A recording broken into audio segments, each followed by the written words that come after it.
without further ado. Okay, thank you so much. When I was talking to Edith, so when Benj was here, my collaborator, he was talking more about the sort of the exhibition itself and sort of more the curatorial approach, and both of us are video artists, and I thought it was more interesting to maybe take a little bit more social introduction to how this came together, how we sort of collaborated in different ways, and sort of how some of the names goes again. And I thought just the process of social interaction, I think, is sort of a key component to sort of understanding, give another understanding of why we came to do this exhibition here at the Edith Ruth's house. It's like a small pearl, the Edith Ruth's house. I don't know if there's not many houses or exhibition places like this, and I think that's important to recognize and remember. A lot of my art practice has been surrounded by collaboration and collective practices, and it sort of started with the time where I was in art school. It was a time in the 90s where there was a lot of collective practices. And I was sort of being very inspired by it. There was like artist groups like Superflex and N55, to tell some of them. That was at the time in Denmark. And so here we found, this is a matchbox from something called the Campton Cafeteria, and the Campton Cafeteria was a place where one of the first gay riots happened in US, and it happened before Stonewall, which was in the late 60s. And this riot started out by police coming into this 24-hour open cafeteria called the Campton Cafeteria, which was a chain store at the time in San Francisco, and harassing the local customers past midnight. And one particular transgender woman got so upset by this continuing harassment that she threw her coffee in the police officer's face, and it started like at least a more than 24 hours riot. And you could imagine how all cups and knives and sugar and salt were flying around in this cafeteria. So we were sort of like trying to find the traces. We're still very small, and we then found this matchbox on eBay. I don't want really to go so much into the exhibition, but I just think it's interesting how there's connection here of technology. It's called Technologies of the Kitchen, sort of looking at the nuclear family versus a more queer take on the kitchen. And of course, when there's a kitchen, there's also cooking, and we were making omelette here. We were working with Kellogg's cornflakes, cornflakes, which we did a flockartist Kellogg's, and it was sort of dealing with, he was one of the, he had like this sanatorium where he were finding, neutral nutrition. He was sort of very much against any form of excitement. It could be like spices or coffee, or he was also was doing sexual operation, and he was one of the biggest patent maker of chastity belts. So we were sort of dealing with that sort of technology in the kitchen as well, and we were doing, here we were like turning on the stove, making it into an omelette. That bringing sort of more back to 2005, 4 and 5, where I met Benj Gurgis, which sits here in the middle. We were both studying at the Whitney Museum Independent Study Program. They take like about 25 students a year. It's sort of divided between a studio program, artists, like 12 artists, and some curators and some critical studies people. And you sort of participate in this program for a year, and it's sort of a very intense experience, like school often is. It's a social gathering as well. And what we were kind of interested in at the time was we thought it was kind of, because we at the end had to produce an exhibition, and we thought it was kind of problematic how it was just during the US invasion in Iraq, and we thought it was kind of interesting to, Bench and I were the one initiating this social group, that how could we actually just do an exhibition not sort of relating to that political crisis that was at the time. And understand also it was a there was several crises going on at that time. There was also, it was a peak of the housing market at the time, so the gentrification was on its top in New York, and it was using artists to claim that sort of gentrification. And of course, the artist was the first to be thrown out of the housing that was getting more expensive, as what was called art districts like Williamsburg. And so we were trying to sort of relate to that crisis. I thought that we could do all a collective work. That didn't work. It's the US. People are very, want to do their individual practice. So we did, at the time, we did a clock that was related to the time that it was in Baghdad. It's kind of interesting, as like years later I found out that the Danish artist Jens Honing made a similar piece. That sort of, we were about 12 people collaborating on this, and we started reading groups and on an effect, and we were sort of trying to understand how we could use our role as artists to actually push for a certain political agenda. We were reading like Brian Mazzumi and other people that have been writing about this, Spinoza, so forth. Then we got like a residency, and we were brought into, we got a Lower Manhattan Culture Council, had like a residency they called Swing Space, and here we were giving this way too big space that we didn't really know how to utilize, and we were basically still struggling to find out who we were and what we could use a collective for. We spent our time a lot just discussing, trying to find nominator, trying to find ideas or projects. And of course, at that time, we were like, we cannot do that without going back to, I like how pixelated this picture is, but understanding the background of previous practices in New York. So like Art Workers Coalition, political art documentation and distribution, which was started by Lucy Lippard in the 80s. And there was all these sort of repro history, ACT UP, group material, you know, all these practices. There was this feeling that we cannot interact in this world without know everything. And so instead of produce or sort of, you know, try and go forward, we're sort of like going backwards and trying to, and it was interesting, like one of the people you just saw, Carla, this Mexican artist, she started teaching after that at Harvard on classes on the archive, and you know, we had like we had meeting with the speculative archive, we had meeting with Gregor Bordovich and Greg Cholette and all different kind of people in the sort of New York scene to sort of understand. We were talking about health insurance for artists. There was a lot, you know, it was all over. And this residency just tired us all out. Like Bench were doing a film screening. We got like some really interesting unknown worker films from the union. And there was no audience there, and there was no, and it was cold and it was noisy because we were on the mezzanine. So sometimes we couldn't really be there because there was someone doing a theater performance downstairs, and then in the end we had to produce something, and so we just turned the tables upside down, and we had done some kind of research on paper, and we were doing like a symposium on paper, it was called, where we had doing all these questionnaires about social practices that we had asked a lot of people, and then we sort of were showing that. But during that process, where we had started 12 people, on less than half a year, we had shrunk to about 4 or 5 people. So people really were like fed up, and one of them were Bench, he left.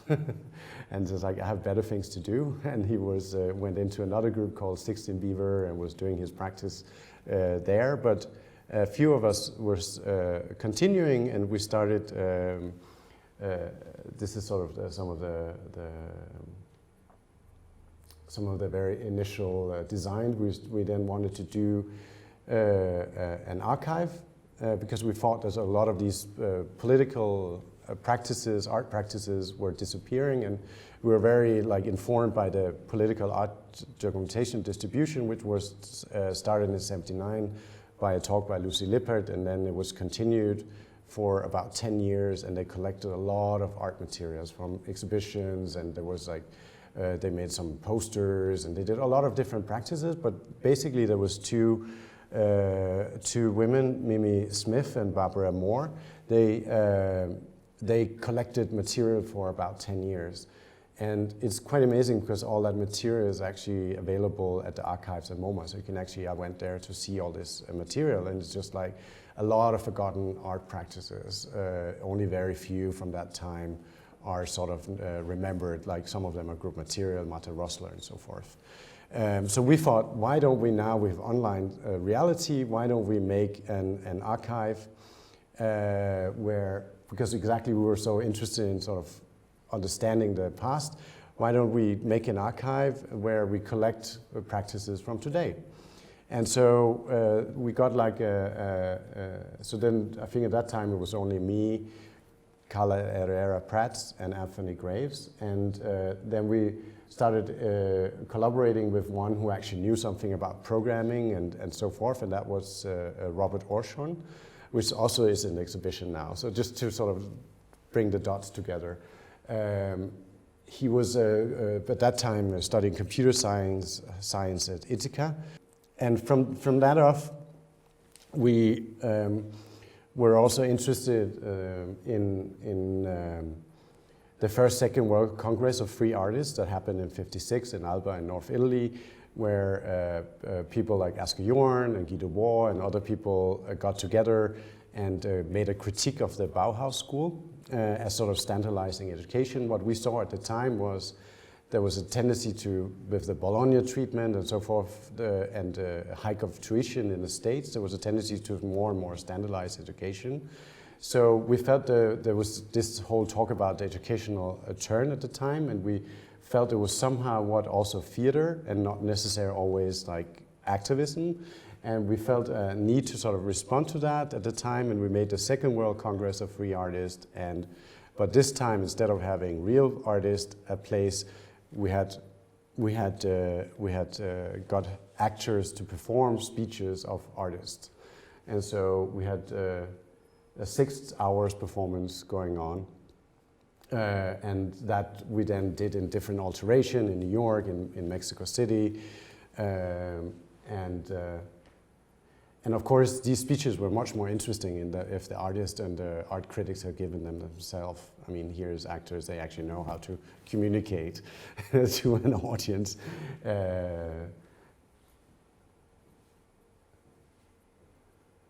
Here's actually one artist that sneaked in, it's a German artist, Johannes Reiter.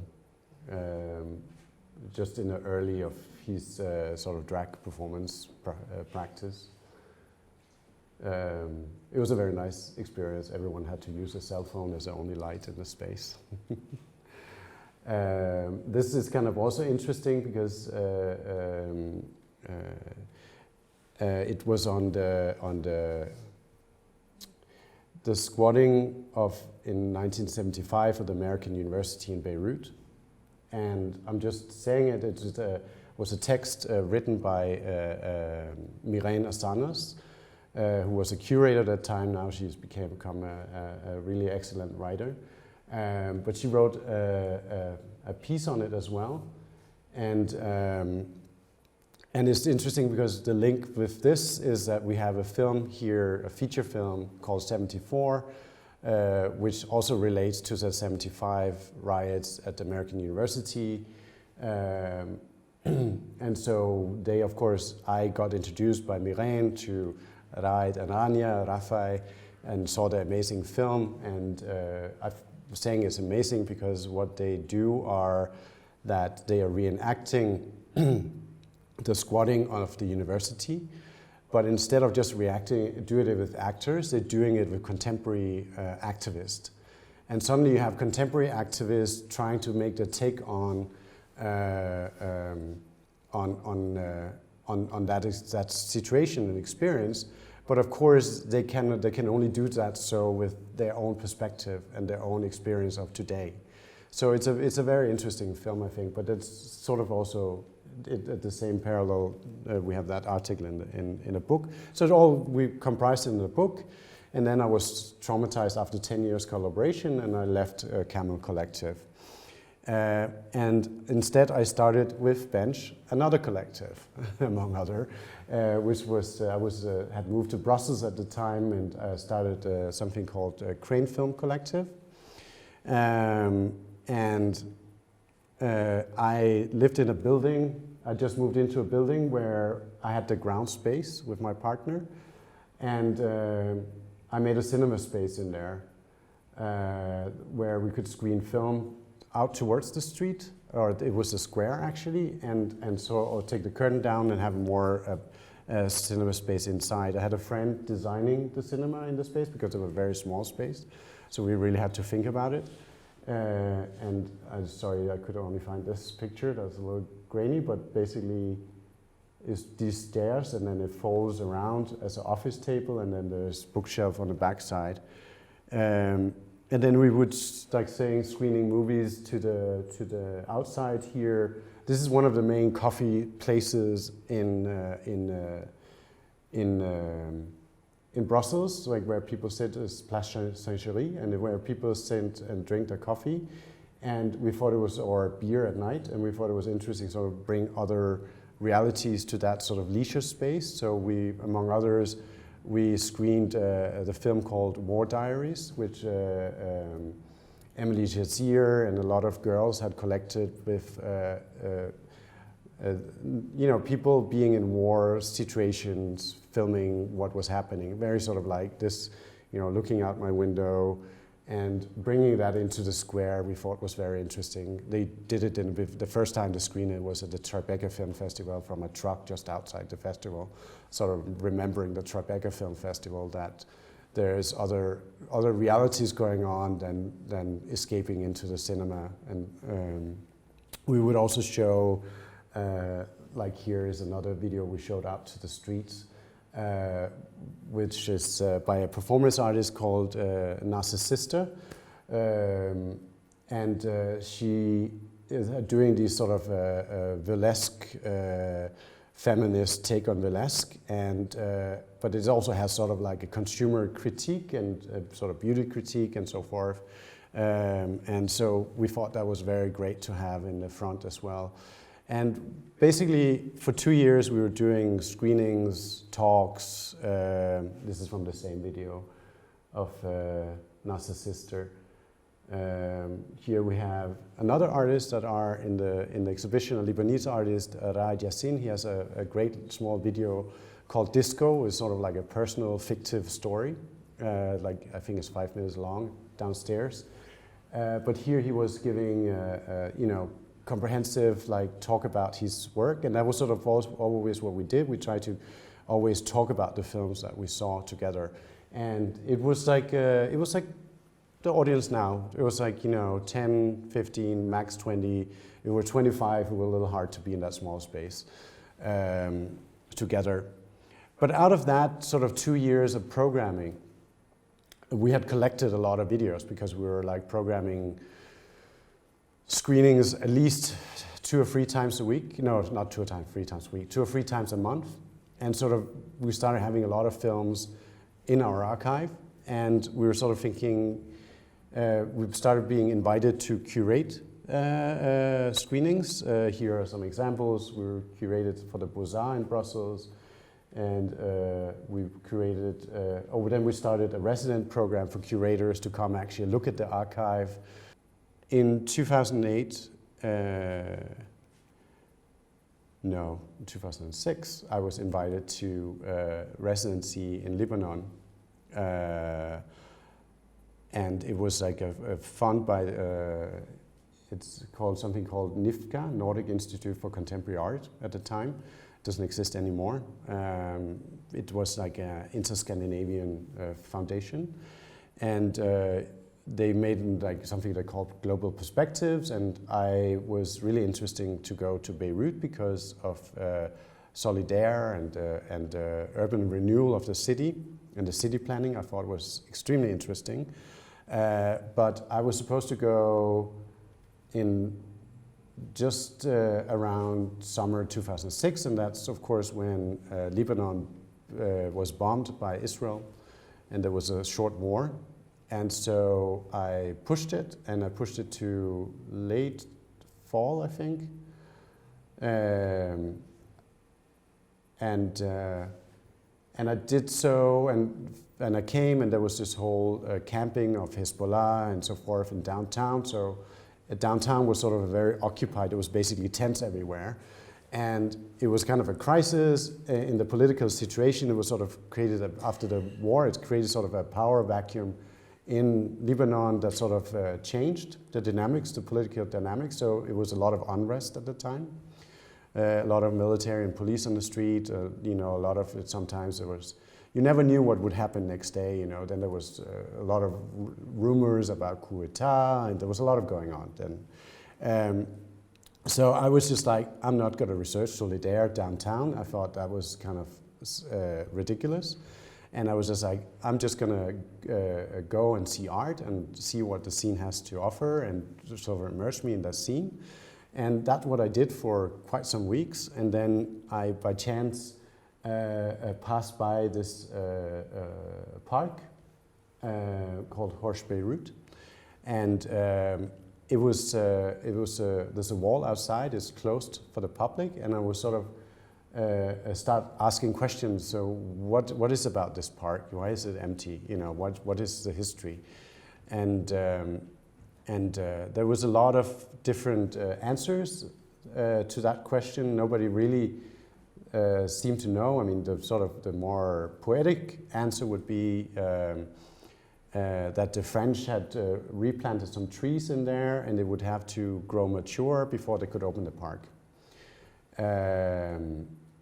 And the city council member I got hold of said, well, they need more money to open the park because they think that the people living there would trash it. That's another answer. And the third answer, there was a lot of different sort of answers. And this park is sort of the biggest public space in Beirut. So from not wanting to do anything, I started researching it. These are actually some stills from a film, the film I ended up doing. I started researching it, and this whole park, or what it was prior to that, was a forest. This is, sorry, again, it was a pixelated image. It was just from an online place. But it's all a planted forest. And as the city sort of expanded, the forest became smaller and smaller and smaller, and now is basically sort of encapsulated in this park. And there's racetracks next to it, which also have these trees. But it was basically a tree that was planted, among other, to sort of cover from some of the sand winds that come from Syria or that direction. And so it had sort of a practical thing, but of course of urbanization that changed. This is some images, I think it's from the Arab Image Foundation that I found. This is a friend's family photo from the park. More modern.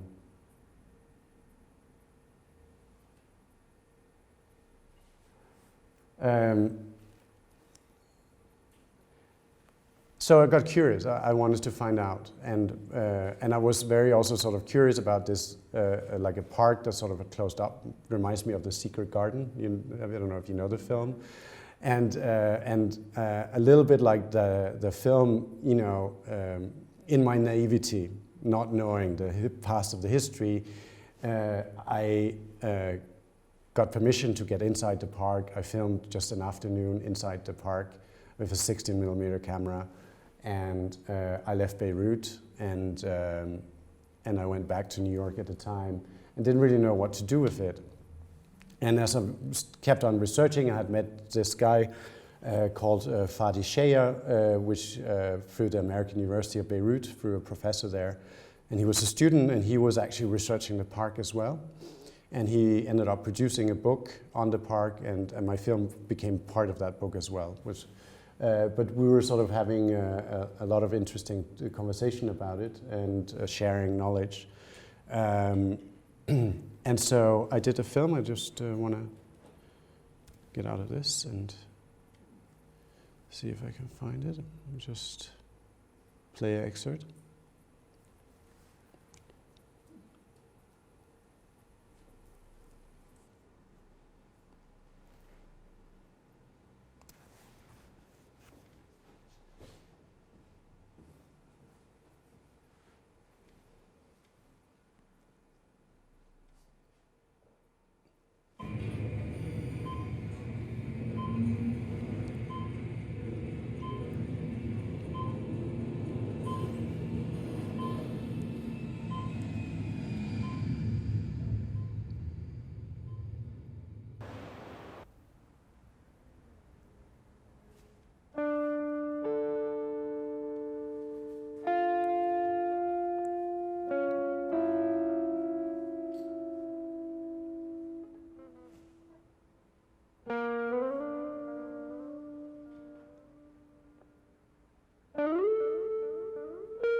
I had a dream.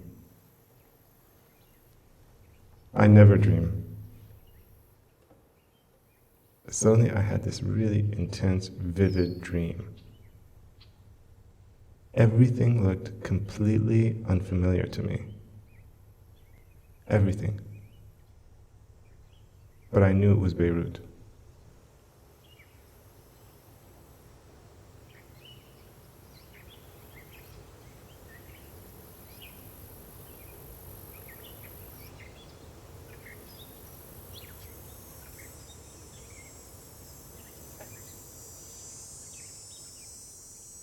Most of these Mediterranean pine trees, they kind of grow in clusters, a lot of them near each other. But every now and then there'd be one that's just by itself. I guess a lot of trees are like that. There's always one that wants to be alone or unique or some freak of nature that just happens to grow solitary. There was just that one tree there, and I like to go sit under it, under its shade on those really hot summer days in Beirut, and just sit there and do nothing, just be idle.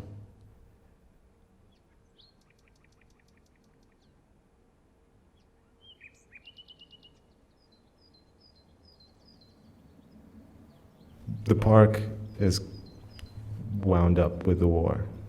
And then the French start planting stuff there again, you know, as a symbol of rebirth probably, but at the same time, some things are never easily healed. Maybe one day, when I return, maybe, you know, I'll reconcile myself and then try to accept Hirsch Beirut as just Hirsch Beirut, and not like headquarters for this militia or that militia.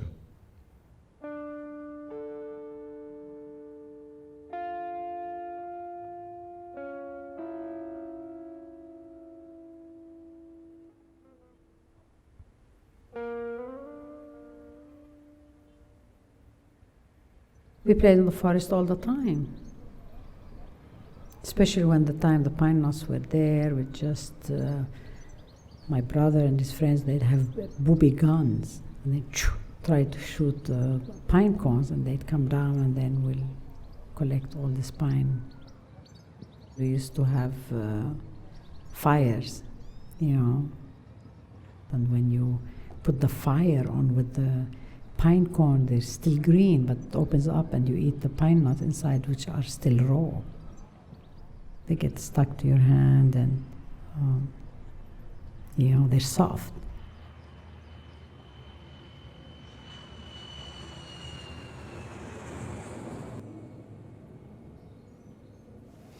I'm going to stop there.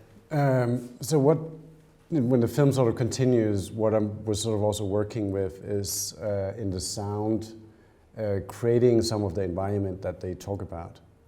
So these are all Lebanese people that I met in New York that had a memory of the park and was telling personal stories from there.